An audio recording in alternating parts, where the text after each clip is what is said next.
Hi guys, how are you? Welcome back to my channel. It's Sam. Today we're doing a little bit of a different video. I feel like people are gonna get mad at me, but it's fine. I'm just totally not going to care because the reality is when you own this many plants and you've been in the hobby for years, you're going to learn plants that you like, plants that you love, plants that you want to keep forever, and the plants that don't really do that well for you, don't grow that well, and that you just honestly don't really like that much. And so that's what this is. I want to share with you guys some houseplants that, first of all, probably don't look the best. So, it is what it is because I'm just keeping them alive at this point because I don't love them. I'm going to be getting rid of these plants, at least most of them. I may change my mind on a couple of them, but at this point in time, I am going to be getting rid of the plants that I show you today, and I will not be repurchasing them in the future. So that's where I'm at. Let's go ahead and get into the video and I'll show you guys and we'll discuss some of these plants and some of the reasonings behind why they are going to be leaving my home. First, and this one is shocking even for me, and this is one that I'm not 100% sure if I'm going to get rid of it, but there's a very high probability of that being the case. So this is my Philodendron patriciae, and I haven't had it that long, a few months I guess, but guys, I've had nothing but struggles with this plant. And look over my nails because I've been doing a lot of repotting and working with fruval stratum. And one thing I've learned with fruval stratum thus far is it stains your nails.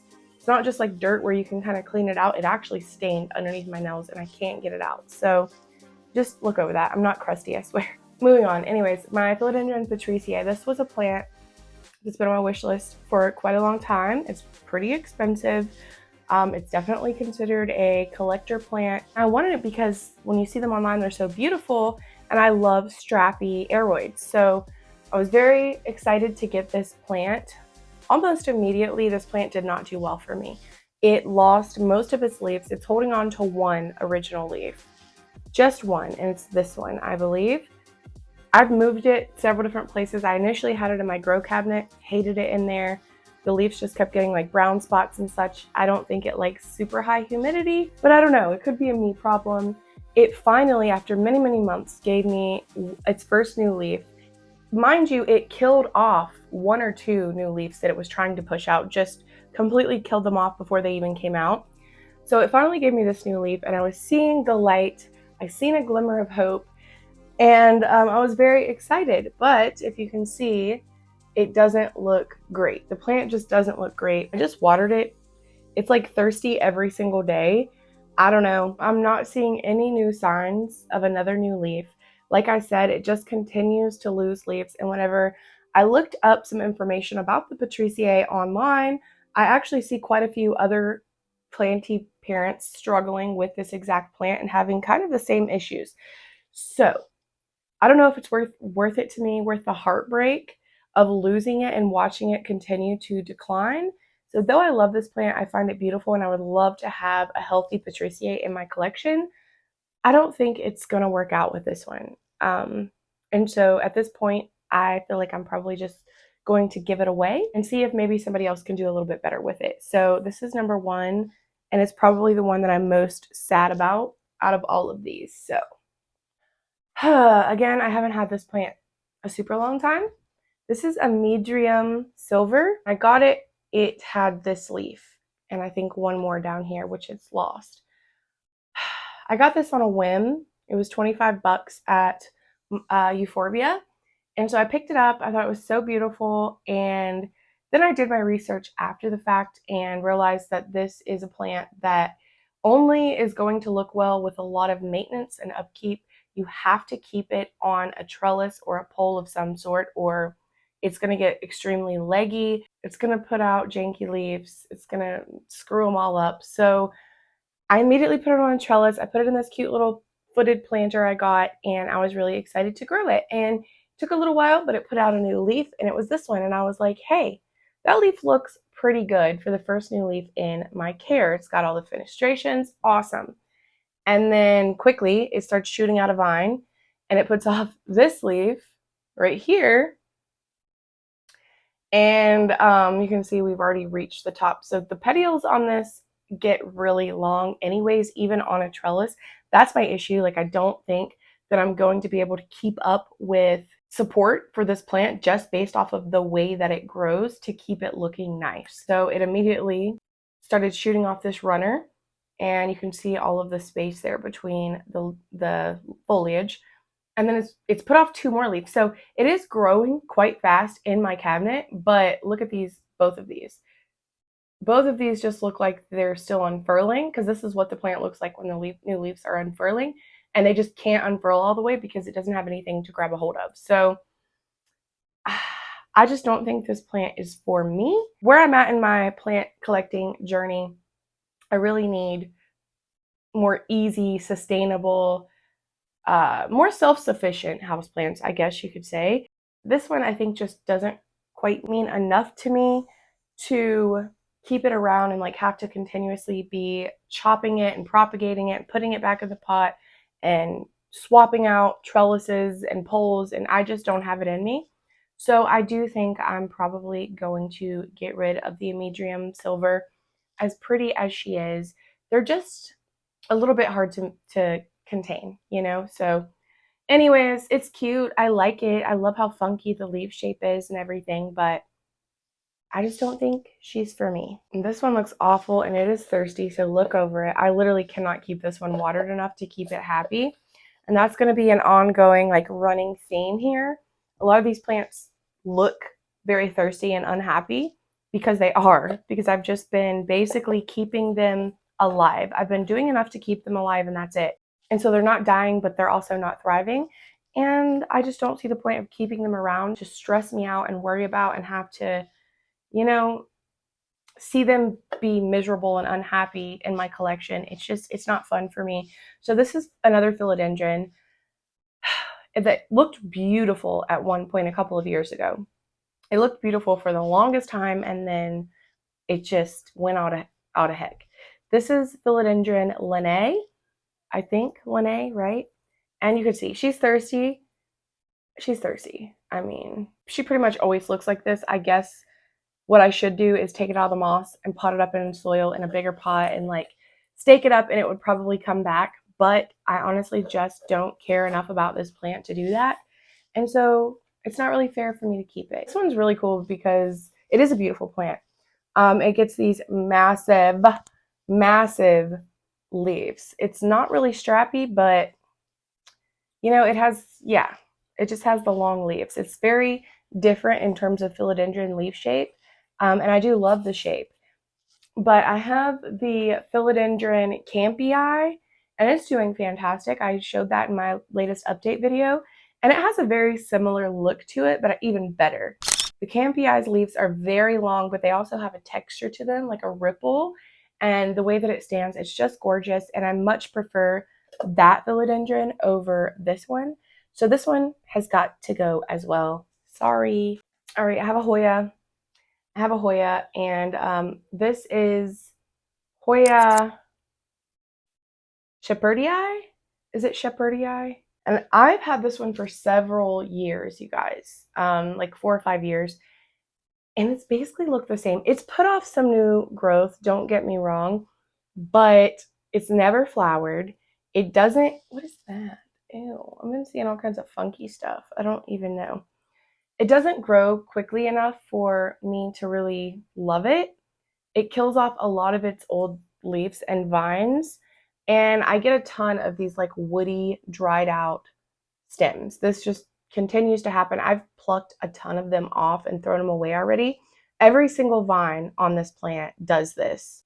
And yeah, it's just another one that I don't think I love it enough to sustain it and keep it happy and get it where it should be and probably wants to be. I'm not that impressed with it. The leaves, I used to think they were really cool.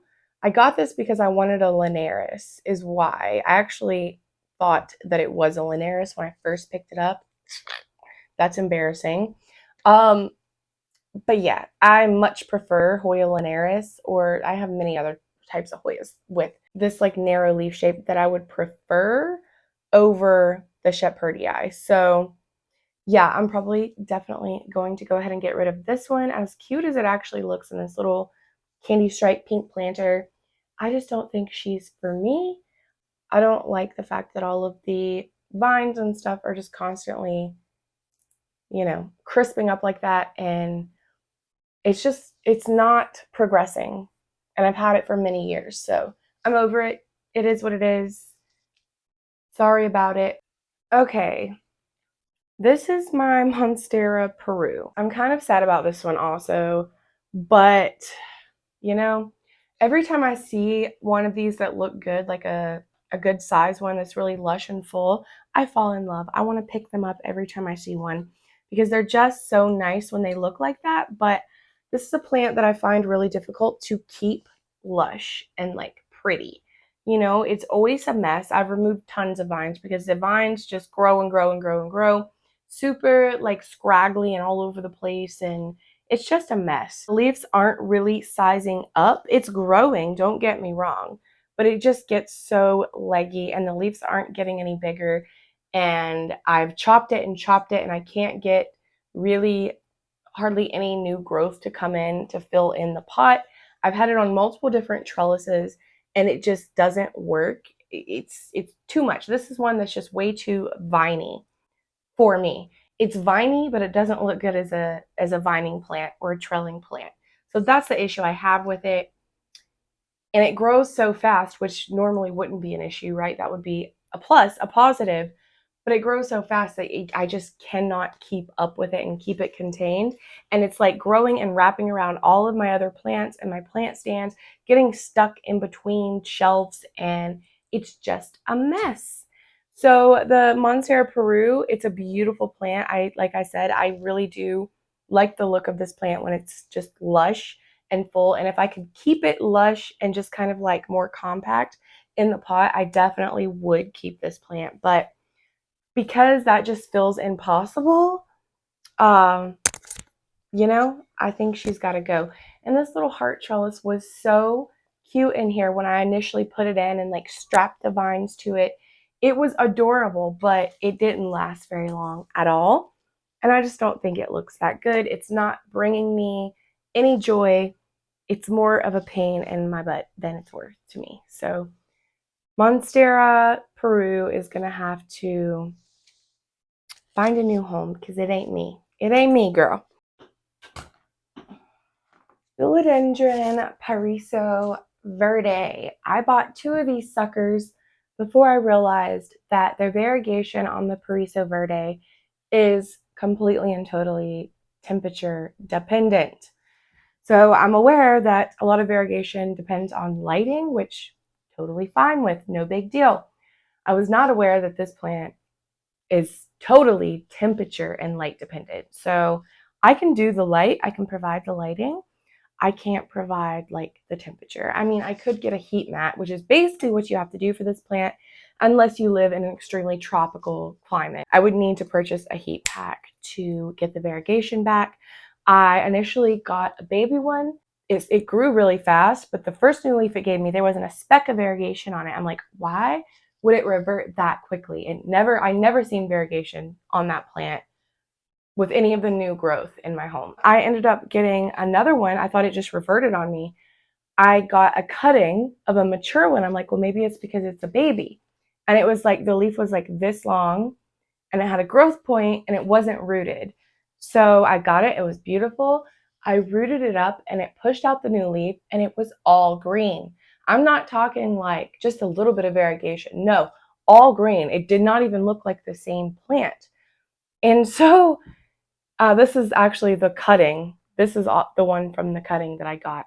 I think I actually sold the baby Paraiso Verde because after that, I started researching the Paraiso Verde, and that's when I learned that you cannot get variegation on it if it's not getting the right heat, enough heat, the right temperature. So you totally can, like I could buy a heat mat right now and set this plant on it, and as long as it's getting adequate lighting, the next new leaf would have variegation on it. The variegation comes back. So it's not like once it reverts, it's done for. It will come back if you give it the proper conditions. But I'm not really willing to do that. This plant doesn't mean enough to me to go out and purchase a heat mat. They're kind of expensive, by the way. If I had a heat mat already, or if I was getting it for, a different reason, I would use it on the plant just to see. But it's not worth it for me to go spend 30 bucks on a heat mat to try and get variegation on this plant. I just really don't care for the plant when it's not variegated. This plant also is a really thin-leafed philodendron. So the leaves just, I don't know, they get really thin. What was that? The leaves get really thin and just like papery, and also the variegation, like after the leaf hardens, is not the prettiest. I just much prefer like the Jose Bueno as opposed to the Paraiso Verde because it's not temperature dependent. The leaves on this get huge, and it reverted for a period of time on me, and I still love the plant just as much. This is a plant that's just as beautiful and fantastic without the variegation as it is with. So this one, yeah, I don't even like it in its green form. Honestly, that's its new leaf right there. I just don't like it. Or like a Burley Marks. A green Burley Marks would be just as, or even prettier. I would like that more than the Paraiso Verde. So I'm getting rid of it. I will not purchase another one. And lesson learned, This plant room is the best plant room I've ever had for any of my plants. Honestly, in terms of like humidity and temperature, because it's my laundry room, first of all, which increases humidity automatically when you're washing clothes and stuff. But also, there's one big air vent, and I keep it closed. I keep the air vent closed unless I'm in here, like right now it's on, but it's still hot in here. I keep it closed, and this is a giant room with a window on either side. This is a south-facing window right here, and I keep the door shut. Even when I'm not running a humidifier, which I don't most of the time, when you open this door, it like hits you in the face. It's very like hot and humid in here at all times, especially now that it's spring. It's amazing. So even without my humidifier, it's like 50 to 60% humidity in here, and it's warm. It's very, very warm, which is nice because I haven't really had a plant room before other than like my grow tent that I can keep hot, because like basically where my plants lived in every other home, temperature and where my plants are has been the overall temperature of the house. And when it's hot, we keep the AC on. Well, they just have their own room with a door in here where we're not in here like hanging out unless I'm just with my plants. We can actually afford and be able to keep the temperature high.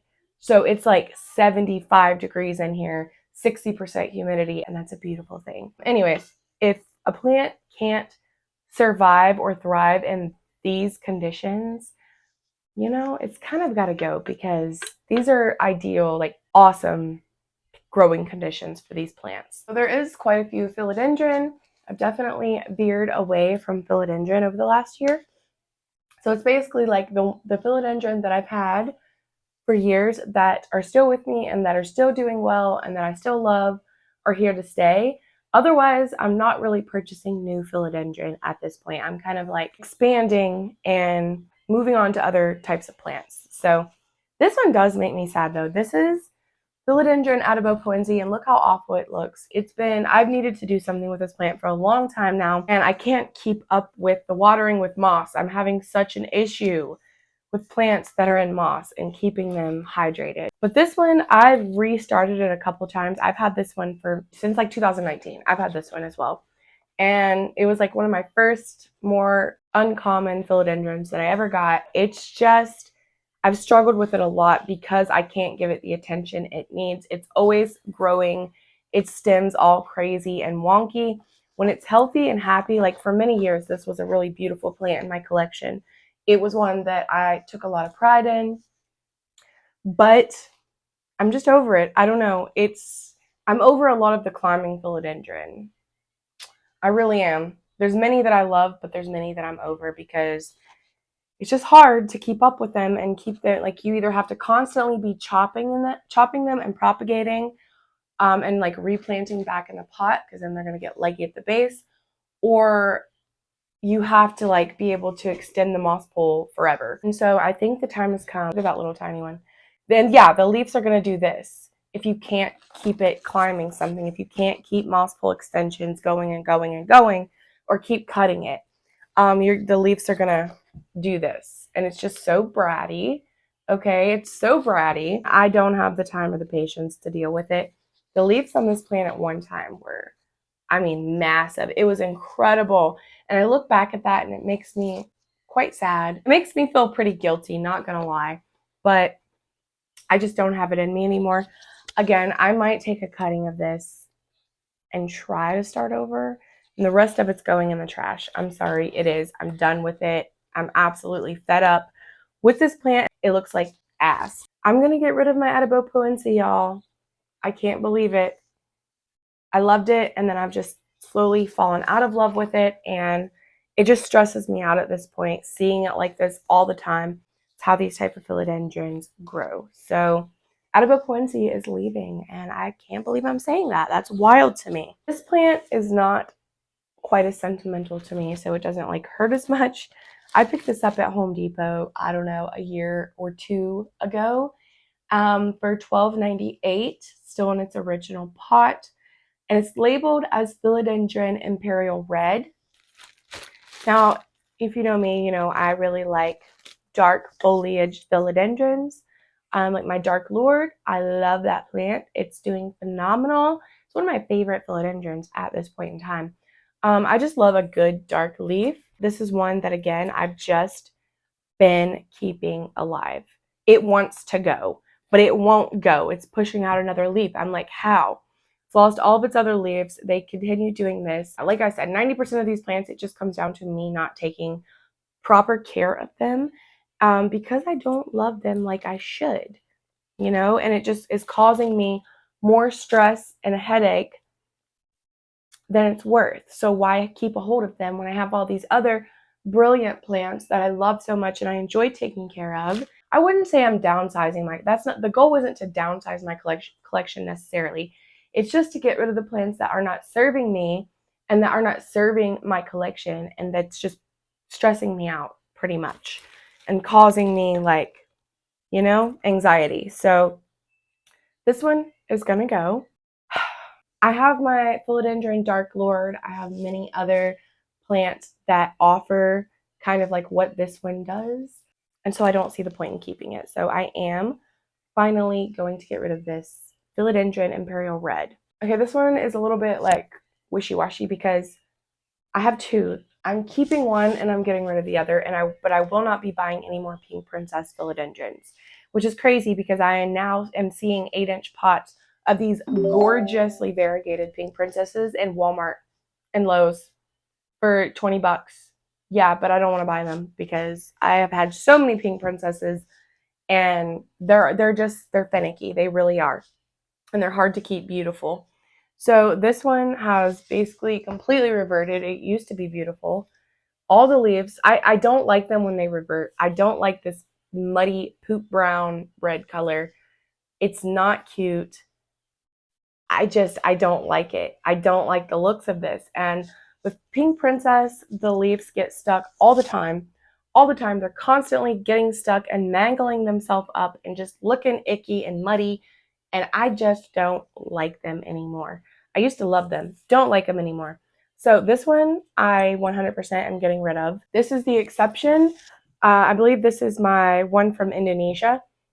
And so it has more of that like black with hot pink variegation, more stable variegation as well. This is a baby that I took off of the mother, and I have to repot it because, like, look at that.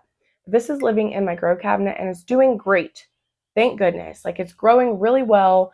Its leaves are coming out no problem, and they have really good, really pretty pink variegation on them. I like that.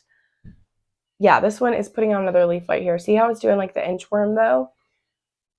So I have to keep up on my watering with it and keep it in the cabinet, and the leaves will come out and be fine. But if it starts doing like this other one and all of the other ones I've had in the past do, I will get rid of it as well. But for now, I'm going to repot this, give it something to climb, and keep it in my cabinet and just kind of see what happens with it. So I've had this one for a long time, and I do love it. It looks really, really nice when it's healthy and stuff. So I'm going to keep this one. It's kind of like my last chance Pink Princess, because all the other ones I've gotten rid of. This one I'm getting rid of. And like I said, I won't be purchasing any more of these in the future. So there's that. There's actually like quite a bit more plants than I actually thought there would be. We're almost done though. This one does make me sad. This is Hoya fungii. Is it fungii? I think it's fungii. And this one I think has flat mites, but I've tried everything. I've tried sulfur, I've tried diatomaceous earth, I've tried, all the pesticides out there on the market, basically, isopropyl alcohol. I've tried a lot of different things. Predatory mites was my last attempt, and the predatory mites worked on most all of my houseplants, but it did not work on this one. It still looks like shit. The leaves are it just started going downhill after I got it, and it's not been right since. It's not growing well. I mean, it's full, sure, and it's beautiful when it's healthy, but it just has these wrinkled, crappy, crummy looking leaves all the time now. It's not really growing. Like, it'll put out a cluster or a couple new leaves on a vine like this. You see that? But they're not sizing up at all. Like, that's a newer leaf right there. But both of those are, actually, I think. But look how tiny they are. And they've been there for a while, so it's not like they're going to get bigger. And then the backs of the leaves are all, yeah, no matter how much I water this plant and treat it, the leaves are always wrinkly. I believe that it's probably flat mites, which are not visible to the naked eye. Even still, I've tried all of the treatments that supposedly kill flat mites, and I've had zero success with this plant. Maybe I'll take a little cutting and keep and try and start it over and just get rid of the mother plant. Maybe I won't. This is a new leaf. And then it's like, why did you do that? No leaves at all till the very end, and then there's these two new leaves. Like, what is that about? I don't get it. So either, actually, that looks like scale. Oh my gosh. Okay. Well, guess what? It has scale. Now that I see that, that reminds me, I completely had forgotten that this plant has had scale. In the past, I completely forgot about that. Look how bad. That's a really bad case right there. That makes sense. I knew it had a pest. I remember though now, I've set and like plucked off the scale on this multiple times over the last year or so. And I always forget that it's scale, but it won't go away. That's a really bad leaf. Let me just pluck that whole leaf off.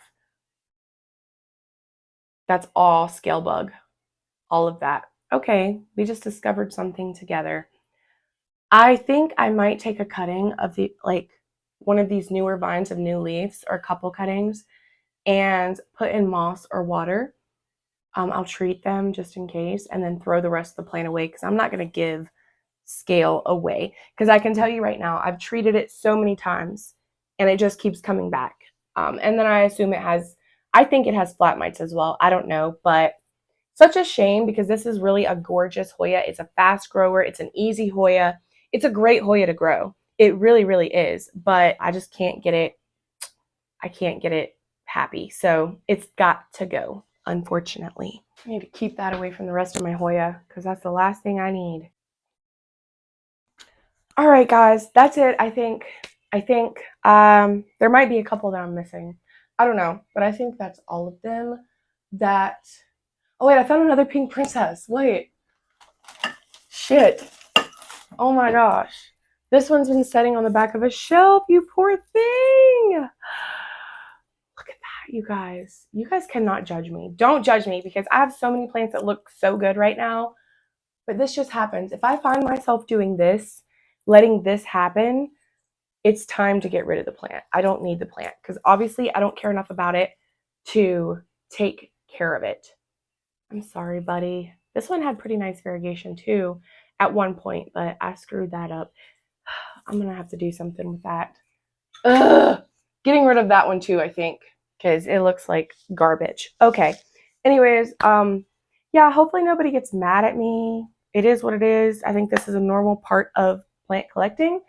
It happens. So out with the old, in with the new, and that's that. Eliminate the stresses that are unnecessary. Anyways, let me know what plants you are getting rid of or that you will never buy again down in the comments. And I'll see y'all again in my next video. Thank you so much for hanging out with me and watching this video. I love you guys. Bye, y'all. Bye, guys. Bye.